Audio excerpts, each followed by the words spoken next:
There's a certain level of media that floats between lost and found. A hidden kind. A sort that is only obscure because nobody was really looking for it to begin with. A type one can only discover through a stray reference or Wikipedia citation. Among the scant list of films on Johnny Cash's filmography, there is one of these. A strange film titled Kairei from 1983. The title is obviously not English.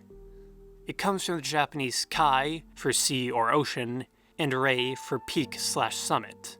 An uncommon term for submerged mountains or seamounts in oceanography.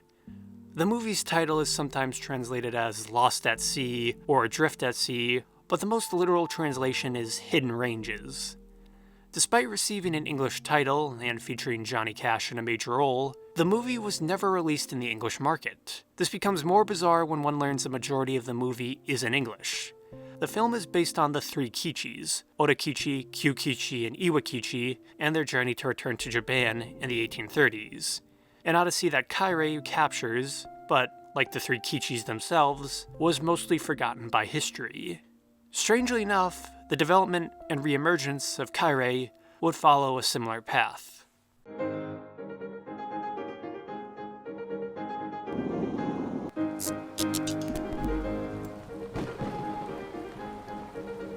Why anyone who speaks English, and was not in the film itself, would know about Kairei is due to one of the actors, Johnny Cash.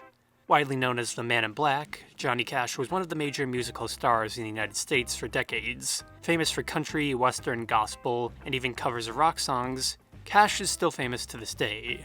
Unlike many other country/western artists who often attempted to jump to the big screen though, Johnny Cash's acting career in the movies at least was rather scant. The Road to Nashville, a country music movie, a gunfighter, a middle-of-the-road western, and a few roles as narrator such as in The Hunted. Then there is Kairei. To call the movie obscure in English is an understatement. Basically no Johnny Cash biographies even mention the movie, and those that do only do so in passing in a single reference. Even the Johnny Cash Museum lacks a physical copy of the movie, but Cash was in the movie. The strange circumstance is due to both its obscurity, lack of information in English, and the fact Cash literally never mentioned it again. To basically everyone in the United States, the movie is and was a non-entity. Only the few English actors in it would remember it even existed. Proof of the movie was only attested by a single Wikipedia link/citation to jmautosun.com, a rather bare-bones webpage that features Japanese magazine articles and a brief description of the movie along with its history. But the website itself has been scarcely updated since 2010. While currently out of date, the series of web pages is a rare English archive for the film. The website is the product of Tay Gordon, a Japanese-American entrepreneur from Oregon who is associated with the Oregon-Japanese Friendship Group. Gordon is unfortunately similarly scarce online though. Most of his social media has not been updated since 2013. Even attempts to email the address listed on the JM Autosun domain will return a mailer daemon error saying the mailbox is full. Didn't even know that could still happen. There's also another link that will, tasty amino acids. Luckily, the website serves as a sort of shrine to the movie and the historical personage of Odakichi in an HTML format. One might be surprised to learn that Kairei has surfaced on its own on YouTube thanks to Nicole Tuttle. Kairei, 1983, was uploaded on YouTube on October 14th, 2018. After about 35 years or so, Kairei is now accessible to English audiences. While the film itself is recovered from a search nobody was really aware of, the story behind Kairei sinks deeper.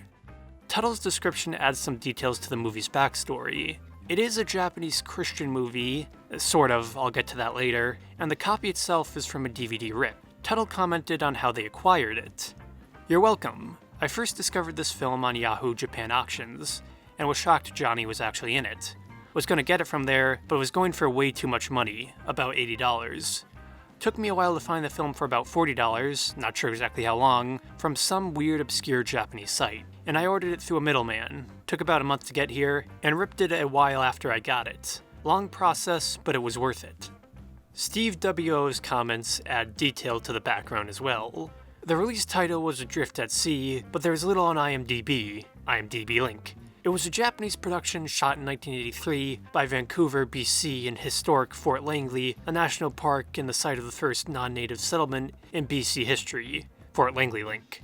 That was in the pre-Hollywood North days when just a few films were shot here, but I'm sure there are lots of older local performers and crew who remember working on this. Kairei was produced by the Japanese movie company Shochiku and Worldwide Pictures, which will be important later. The movie itself is a pseudo-fictionalized historical drama based on real events that was adapted from the 1981 Japanese novel Kairei by Miura Ayako. With these details, the story behind Kairei can be constructed. While the novel and movie fictionalize the events to a degree, both are based on the story of the three Kichis, 3 Japanese sailors on a Japanese junk, the Hanju Maru. That rudder was destroyed and swept away on a storm, taken by the notorious Kuroshio, or Black Current, that swept them across the Pacific, the first Japanese seen by Westerners in America. The best known of the 3 sailors would, in retrospect, turn out to be Otokichi.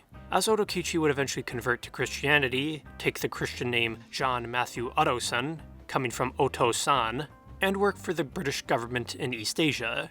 During his day, Otokichi's conversion to Christianity, worldwide journey, and help in translating the Gospel of John into Japanese would make him a celebrity, eventually becoming a British citizen. Otokichi's story did not die though. The tale of the 3 Kichis would be converted to novel by the best-selling Japanese novelist Miura Ayako in 1981. Miura Ayako herself was a Christian, and her books often dealt with heavily Christian themes, though were not always Christian novels. Miura's success then was rather surprising in a country where Christians were barely 1% of the population. Miura's own conversion came from a lifelong battle with debilitating sickness, the suicide of one of her fiancés after a bizarre scenario where she was engaged to 2 men and nearly committed suicide, and occurred during an existential crisis in her adulthood. Despite this, Miura wrote dozens of fictional, historical, and biographical novels, which were massively popular in Asia. While a poet earlier in her life and career, Miura Ayako's early success came with Hyoten, Freezing Point, in 1965. A murder novel about sin, betrayal, revenge, and redemption. The book remains popular to this day and resulted in multiple movies, TV series, and even a Taiwanese television drama. A spike in popularity later referred to as the Hyoten boom all across Japan and Asia. After that, Miura's massive popularity continued, and she wrote dozens more books with the help of her husband. An impressive career memorialized in the Miura Ayako Literature Museum in her native Hokkaido. Published in 1981 by Asahi Shinbusha, Miura Ayako wrote Kairei during her period of semi-fictionalized historical biographies about figures in Japanese history. Novels that attempted to display characters through a Christian perspective, though the characters themselves were not always Christians. While not poorly received by any means, Kairei is nowhere near Miura's most popular work. Despite this, an English translation of Kairei was published as Hidden Ranges by Dawn Press in 1993. At first, I thought the translation was not even real, as not many of Miura Ayako's novels have been translated into English, and there was basically no documentation of the specific translation. Then, as writing this video, I stumbled upon the Miura Ayako Readers Club on Blogspot. A complete translation had been uploaded by Dosako Debbie, or Debbie, the person who first translated it back in 1993. The uploaded chapters are an updated version of the nearly impossible to find English release. The original novel Kairei is freely available to read online, so thanks Debbie. You can follow her on social media if you want to show your thanks. I like her art. Well, that explains the context of the subject matter. Who is behind Kairei as a film? The movie was released only a brief 2 years after the novel in 1983. Luckily, the scant information on the collaboration between Shochiku and WWP can establish a vague picture of development. It appears Kairei was intended to be released as a Christian/evangelical movie, but from the final product, this may not be entirely clear to the viewer. Like the book, it has some Christian elements and plot points, but from my interpretation, it is not an out-and-out religious movie, nor is it an out-and-out historical movie. This is probably due to some give and take between the Japanese Shochiku and American Worldwide Pictures. Worldwide Pictures is a subsidiary of the Billy Graham Association and produced religious movies. Despite being a largely English production, likely financed by WWP, Shochiku probably wanted the movie to adhere more to the tastes of the Japanese market. Though, as English details on the film are scarce, this is an assumption derived from the little available material. It would not be surprising if the movie had some production issues. Many of the creative liberties in the film feel more like a compromise between the two companies and the film director's own vision. An article from Maclean's magazine on July 25th, 1983 is one of the few English records of the movie. While focusing on Johnny Cash's role in the film, the article does mention the movie had a budget of $2 million, though this conflicts with later claims from IMDb about a $4 million budget, but it is not impossible the number was run up during post-production. Either way, the movie was a flop in Japan, supposedly only being seen by a couple hundred people, and was never screened outside Japan.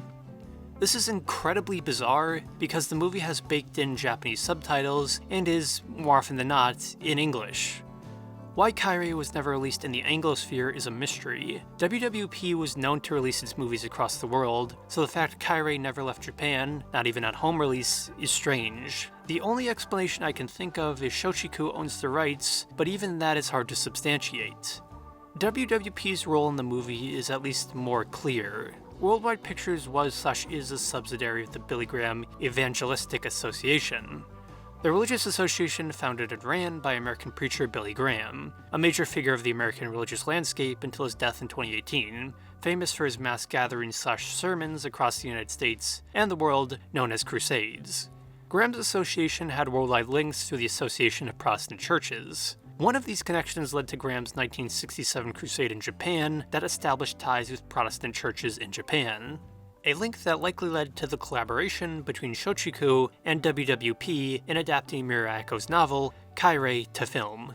As WWP is credited in Kairei, Kairei was probably intended as an evangelical movie. Despite this, it is not listed under Worldwide Pictures on the Billy Graham Evangelistic Association's website. This is bizarre because Shiokari Pass, another movie based on a Miura novel, is listed where its credits state, produced by Worldwide Pictures in cooperation with Shochiku Productions. While released in 1977, it appears Shiokari Pass was produced under the same agreement as Kairei, so why one is listed and the other is not is odd. The Johnny Cash website implies Kairei was released on January 1st, 1983, but that's probably just the Japanese release date. I did email the association to ask them about this and their role in producing Kairei. Unfortunately, it appears the association is unsure too, and could only respond with, "Unfortunately, we do not have any information on the film Kairei available. We do have a list of the videos we produced on our site at link. You can see the videos that we have available for purchase at link." The Maclean's article is then the only source that proves the importance of this connection. Johnny Cash credits Billy Graham for being the one who recruited him to act in the movie. Why, beside being a Christian movie, is also not clear. While American-style country music does exist in Japan, Cash's name would have not been a big draw in Japan, I think. Johnny is quoted in the article about his role as, "I am a professed Christian, and I hope that the spirit, joy, and peace of my religion is reflected in my life and in my work." Why he never mentioned Kairei after this, beside just forgetting about it, is a mystery. What only adds to this strange situation is the Library of Congress's entry on Kairei. The Library of Congress does have a registration/copyright for Kairei under the title Adrift at Sea. It was received on February 10th, 1987. Does this prove there is/was intended to be an English release of the movie? Unclear, but Johnny Cash's name is listed in the entry. So, if anywhere, the Library of Congress would have the American release of Kairei or an actual original Japanese print. Kairei, or Adrift at Sea, is not a cheap Christian movie either. The movie was directed by Masahisa Sadanaga, who has a resume. While inactive and possibly deceased, I can't tell, Sadanaga directed films like Hisatsu, Sure Death, and the award-winning movie Ryokan. The actors are established Japanese actors as well. Teruhiko Saigo, who plays Iwamatsu in the movie, is an active singer and actor who has a long list of roles, but was seen in films like The Last Samurai and on the soundtrack in the Ghibli movie Only Yesterday. Junichi Noe played Kyukichi, but you may know him from a couple of movies or anime. Hideto Matsumoto, who played Otokichi, I cannot find much information on, but I do not think this is the same Hideto Matsumoto as the Japanese rock star Hide. I think so.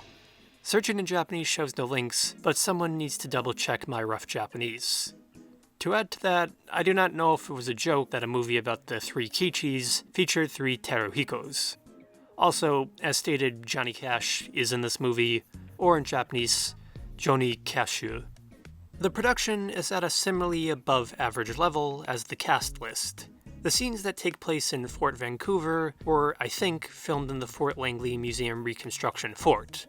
While not the actual Fort Vancouver, this does add believability to the film's setting. The 1800s outfits are also quality, both Japanese and Western. The most remarkable part of the movie, though, is the scale models / recreations of the ships used. Both Japanese junk and Western sail ships are rather impressive.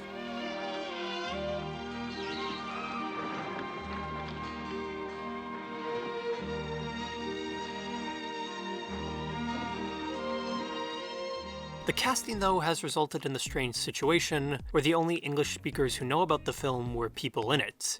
Searching across blog posts, one can find comments from child actors and extras searching for the film. Unfortunately, these comments are old, but Kairei has been finally found, if anyone wants to look for it. As a comment by Lucas on Johnny Cash in Japanese film Kairei states on the film's earlier obscurity, "Good lord, is this film hard to track. It doesn't even appear on IMDb despite a large budget, Johnny Cash being on it, being directed by Masahisa Sadanaga, and based on a book by well-known writer Ayako Miura. Incredibly rare and difficult to find on any format. Would love to watch it."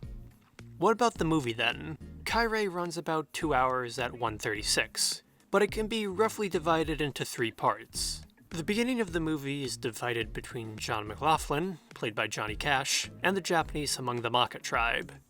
The second part is a flashback about how the Japanese junk, the Hanju Maru, was swept out to sea, and the three Kichis' departure from Fort Vancouver. The last third of the movie can be divided into 2 parts, Macau and Japan as the three attempt to return home. The movie opens with a depiction of Christian martyrs in Japan, before transitioning to the Hudson Bay Company in the Oregon Territory, or British Columbia technically. Dr. John McLaughlin finds a sheet of Chinese characters, which sets off a search for the Japanese castaways. They are found enslaved by the Maka tribe, and the British settlers trade for their freedom. The 3 are then brought to McLaughlin. Which one is Iwamatsu? Iwamatsu. Did you write this? 私これ。どうも。Kukichi? Kukichi? Atokichi. Don't worry now. I'm going to send you back to Japan, I promise. A montage of them learning English and English culture then follows, which features a nice gospel song performed by Johnny Cash. I don't think John McLaughlin was a musician in real life, though. Around the throne, rejoice, for the Lord brings back his own. Rejoice, for the Lord brings back his own. Good. This is followed by McLaughlin asking Iwamatsu to change his name to Iwakichi, since Kichi means good luck in Japanese. McLaughlin then decides to send the Japanese home, as to open trade relations between Britain and Japan. Hawaii, but I don't think I'll do that now. What do you mean by that? I think I'll send them to London. To London? But why? To help them understand England. And it's where everybody's good. That's right. Also, there's this implied romance subplot that never goes anywhere, but I think that's just kind of dropped.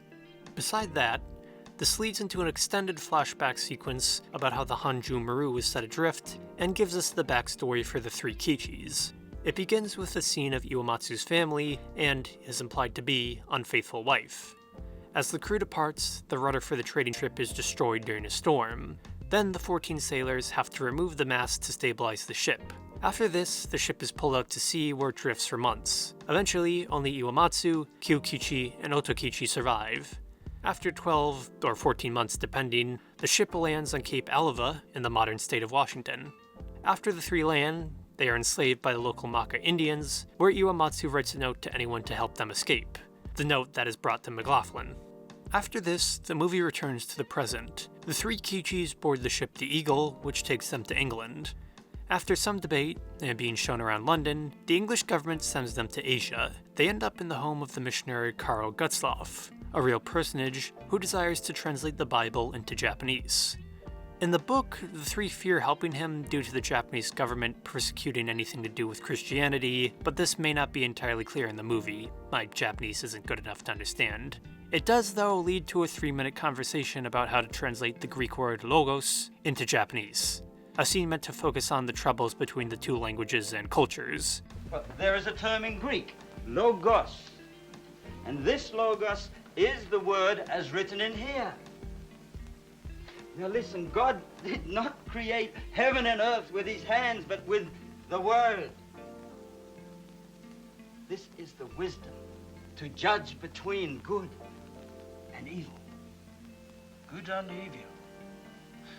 ノート、両者んちのおしもさんな、よしあしのわからんもんは愚かもんやってそう言うたわな。ああ、よう言うてなすった。なら愚かもんの反対やないか。うん。したら賢いもんや。な。なるほど、賢いもの。賢いもの。Yes. あ、賢いもの。始まりに賢いものござる。 After this, another 4 Japanese castaways from the Philippines join the 3 Kichis. They argue a bit, but Gutzlaff announces the American, Charles King, has decided to help them return home to Japan aboard the American ship the Morrison. King argues the Morrison can enter the country because only European ships are banned by law from entering Japan. This leads into the final section of the film. The ship attempts to return the castaways to the towns of Ononora and Toba in Japan. Each time the ship attempts to land, though, it is fired upon. Eventually, the group decides to sneak in through the Satsuma domain and Ryukyu Islands. Upon meeting Iwakichi and another castaway, the Japanese officials agree. That is until a group of fishermen warn the ship the Satsuma officials plan to fire upon them, which they do.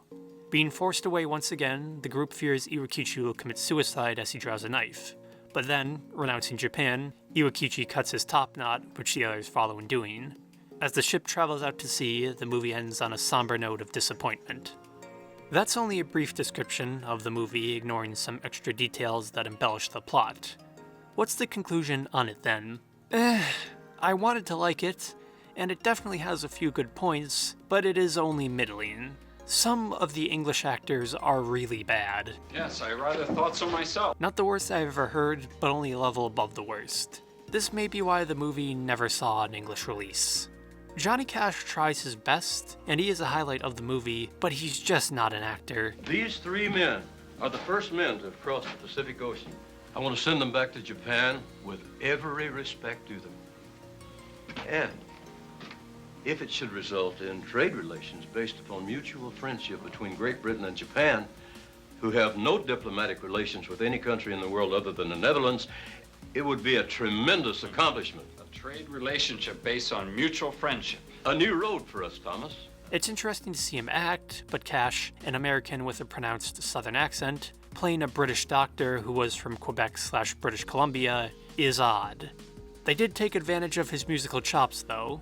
Kairei shines with the Japanese actors, though. The issue is there are only a few extended scenes where the movie is fully in Japanese. The storm scene near the start of the movie and the final scenes are the real standouts. The issue is, like the book, the movie does not really have an ending. While it cuts at the right spot, it could have used a 20-minute epilogue. This all produces a rather irremarkable movie. I do think Kairei has some production or editing trouble. Oftentimes, it feels like 2 or 3 movies edited together. The book is far superior and more equipped to tackle how often the plot shifts. There are several very noticeable rewrites from the novel as well, but for time, that is understandable. Large segments from the book are outright dropped. Several subplots about Japan at the start of the book are excluded from the film. Chapters 1 to 7, which serve to introduce Iwamatsu, Kyukichi, Otokichi, and their families in Japan, are mostly removed. Only parts of Iwamatsu's backstory are kept in flashbacks through the film, but those are highly abridged as well. Chapters 8 to 14 focus on the Honju-Maru Adrift, and are kept in the extended flashback in the movie.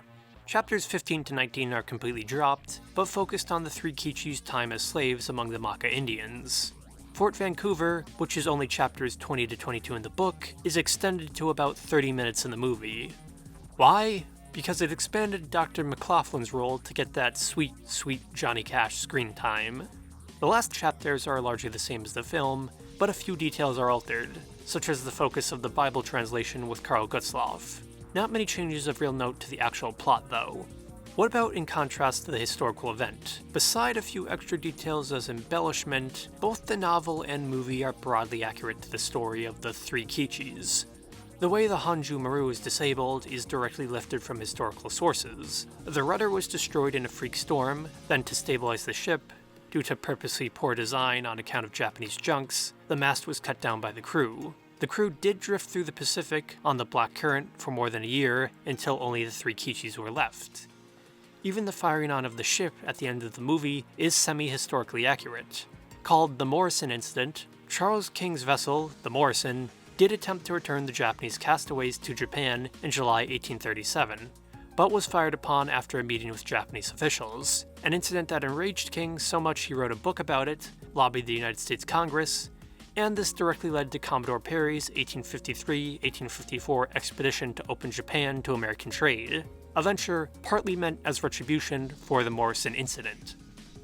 Perry even attempted to recruit Otokichi, then John Matthew Otto's son. After the Morrison incident, Otokichi was baptized and took the Christian name in honor of Dr. John McLaughlin. Due to Karl Gutzlaff, Otokichi, Kyukichi, and Iwakichi continued to work for the British government in Asia.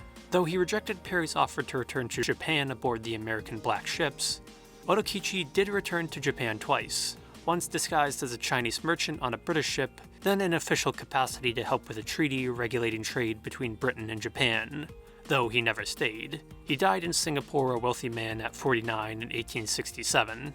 The fate of the rest of the Japanese castaways is far less clear though. The novel does include a postscript about their fates, but I am unsure how fictionalized each entry is. Iwakichi supposedly worked as a translator until he died at 46, possibly murdered by his wife. Kyukichi worked in China, married a Chinese woman, then vanished from the historical record at 43. None of the three ever truly returned to Japan. To this day, gravestones stand in their hometown for the three Kichis, raised after they vanished at sea. Was Kairei worth it all in the end? The tale and novel itself are far more interesting than the actual movie. A few compelling scenes and good Japanese acting are often drowned out by bad camera work, cheap English acting, and random rewrites. It is doubtful the movie could stand on its own. It is worth a watch if you want to see Johnny Cash in a wig, or just like the novel. Check it out. As the Johnny Cash website summarizes, this Japanese historical drama, roughly translated to Adrift at Sea, tells the story of three real-life soldiers who made an unattended trip to the Pacific Northwest. Johnny Cash sports a wig and sings a gospel tune for his part as a trading magnate who helps rescue the sailors from a tribe of Native Americans. Despite being almost 40 years old by now, Kairei, the novel that is nowhere near forgotten, nor is Miura Ayako's career. While the movie itself was a flop in Japan, falling into obscurity even there, Kairei just received a manga adaptation in 2017. I cannot vouch for its quality, since I haven't read it, but it does exist if you can read Japanese. They can be found online. There's even a stage/play adaptation of Kairei, though details are sparse on that too. It does exist in some form, but as the website for it appears to be defunct, I cannot truly confirm. Actually buying a physical copy of the movie too is not impossible either. There is plenty of miscellanea from it floating around on Japanese Yahoo auctions and other market sites. Everything from DVDs to postcards to cast booklets/magazines. Though, I cannot find a high-quality picture of the DVD case. That appears to be even rarer than the actual film. All of them are low quality and covered with stickers. Strange. A lot about Kairei seems to be lost at sea. Who owns the rights to it? Why did Johnny Cash never mention it again? Did it actually get an English release? Why does it seem like the Miura Ayako Literature Museum is the only group to remember this exists? Did everyone else just forget about it? It's a bizarre rabbit hole where a lot of answers are lost in translation, or just lost. But just as worlds collided on the Oregon coast in the 1830s, so do they again through Otokichi and Johnny Cash.